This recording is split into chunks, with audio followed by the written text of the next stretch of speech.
Good Shabbos.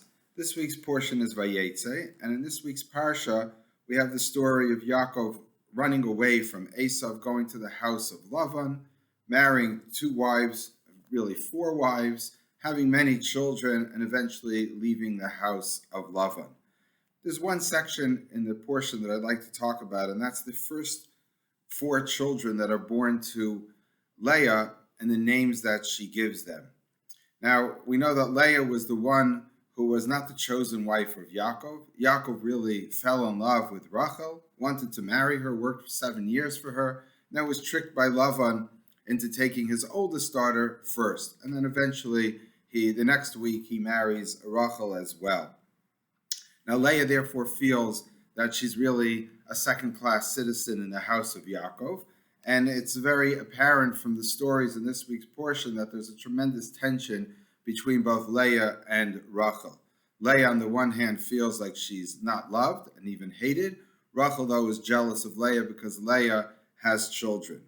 But let's just look at Leah, how she understood and tried to alleviate the situation that she was in her wishes for a better relationship with Yaakov, and it's reflected in how she names her children. So it tells us that God saw that Leah was hated, kisnua Leah, hated. Now some would translate that as that she was unloved, but simply it means that she was hated. And God opened up her womb, and Rachel remained a akara, barren. So Leah conceives and gives birth to a son. She calls him Ruvain. Why did she call him Ruvain? Ki amra, because she said, Ki ra Hashem ba'anyi. God has seen my suffering. Ki ata yehavani ishi. Now my husband will love me. So it's a play on the words ra'ah bi'anyi, Ruvain. It's taking out some of the letters from the sentence that's describing her feelings. And she named Ruvain. But why? Because she's saying God has seen my suffering, which is true, because that's exactly what the Torah said. But then it says, now he will love me. So she's hoping that by the birth of this child, Reuven, she will get out of her bad situation where she feels that she's hated or unloved, and now Yaakov will love her. Okay, what happens though? She has another son. Vatar od vatel ben. She conceives again and gives birth to a son, and she says, "Vatar ki shama Hashem kisnua anochi." God has heard that I am hated. V'yiten li gam hazeh, and now He gave me also this one. Vatzirko shmo Shimon. She called him Shimon, which is a play on the words shama, God has heard, or ki shama kisnua Shimon with a nun at the end. Whatever it is, it's a play on the words again in the description of Leah's feelings. But what is she saying? She says, God now has heard that I'm hated. So obviously, what she wished for in the first instance didn't come true. She wanted God to give her a child, or she hoped that the reason God gave her a child and what would come true would be that now my husband will love me. It seems that doesn't happen. He didn't love her still. But now what is she saying? God heard that I'm hated. Now she's diminishing her expectations and saying, okay, I don't expect Yaakov to love me, but he shouldn't hate me, right? God has heard that I'm hated. He gave me this child that I shouldn't be hated. Okay, I won't be loved, but at least I shouldn't be hated. What's the next son? Vatar od vatela ben. She conceives a third time and gives birth to a son. Vatomer, and she says, Ata hapam yulava ishi elai. Now my husband will be attached to me. Ki aladati lo shlosha banim. Because I gave birth to him, for him, 3 sons. Alkain karish shmo Levi. Therefore she called his name, or his name is called a Levi. And Levi comes from the word Yulava, that attached, that her husband will be attached to her. It seems again she's sort of just going with other diminishing expectations. She no longer expects, as she originally felt, that she'll be loved. She doesn't even think that she can get away with being hated. She's saying, okay, I'm still hated even though I gave birth to 2 sons. But at least this time, from this son, my husband will be attached to me. Now he'll need me. He'll feel that I'm giving him something because I gave him 3 children. That's a good handful, so to speak. And therefore he'll be attached to me. He might not love me. He might still hate me, but at least he'll be attached to me. He'll never leave me. Then the final son, she eventually has 6 sons, but in this section. She has four sons. Vatar Od, she conceives one more time. Vatelid Bain, and she gives birth to a son. Vatomer, she says, Hapam Odes Hashem. This time I thank God. Al Kain Karishmo Yehuda. Therefore she called his name Yehuda. Vatamo Miledes. So she stops having children, at least up to this point. And the name Yehuda comes from the word Odeh, like to be thankful. And as many commentaries point out, the name of Yehuda also contains the name of Hashem, Yud Hey Vav Hey, with an extra Dalet, but it's very similar in appearance to the name of God. And it's also thanking God. So what seems to be happening is now she's saying, I don't know what's going to happen with my relationship with my husband. I'm not loved. I'm still hated. I don't know if my husband's going to be attached to me.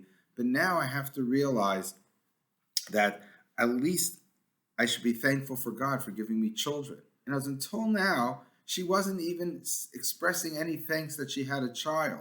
It wasn't the natural need for motherhood that was sort of moving her to have children and expressing that with the names that she gave her children, but rather it was always trying to say, I want more, I want more. And finally she realized, instead of trying to ask God for more or try to convince Yaakov to love her as much or more than Rachel, now she's just satisfied with the fact that she realizes what she does have. Now I have children, and therefore I'm happy that God gave me children. Forget my relationship with my husband. I can't control Yaakov. I can't control what's going on in his mind. I could only control what I have or be thankful for what I have. And therefore I'm thinking, wow, God has given me 4 children. I'm thankful to God.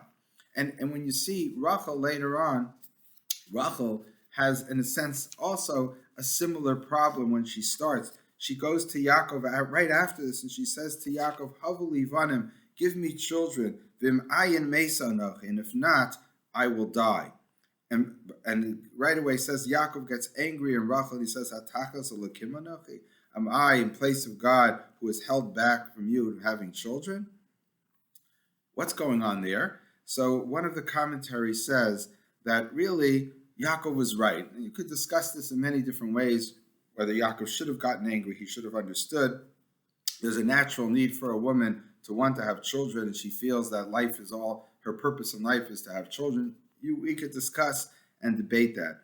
But what one of these commentaries says is that she should have really understood that whatever she has, she should be, in a sense, happy with as well. In other words, at least she has Yaakov's love. She has, and she's a human being, I would add, right? You have to be happy with what you do have. She has life. She has a husband. She has a place. She has someone to take care of her. She doesn't have children. It's tragic to a degree, especially in ancient times. They saw the role of women clearly was to give children to her husband. But he still loved her, and therefore she's criticized for not being thankful for what she has. In other words, what Leah came to realize by the birth of her 4th child is what Rachel still is missing. And perhaps as the story unfolds, she's always missing that, because when she gives birth finally to her 1st child, she says, Yosef Hashem li ben acher, God should add for me or give me an additional son. And then what happens? Later on, she's going to give birth after they leave the house of love, and she gives birth to another son, Binyamin, and she dies in childbirth. In other words, her attachment to having children being associated with death really comes true. She dies in childbirth. In other words, she saw herself only as her purpose was to give birth to children. When she did, her life was over. Leah, on the other hand, came to realization that, I can't always just have these great expectations. I have to be thankful for what I have. And of course, that's the lesson that we all have to learn. It's obvious that we are thrown many different curveballs in life, and we sometimes are able to deal with them successfully and sometimes not. But we always have to be thankful for what we do have. And hopefully there's enough there within us and within our lives that we should be happy and make ourselves happy, not just looking what somebody else has, as Rachel was looking. She was jealous of Leah, or perhaps Leah might have been jealous, or maybe understandably so, of Rachel, who was the loved one. But sometimes we can't change reality. We could pray, we could ask, but we always have to be thankful for what we do have. It's a simple lesson from this week's parsha.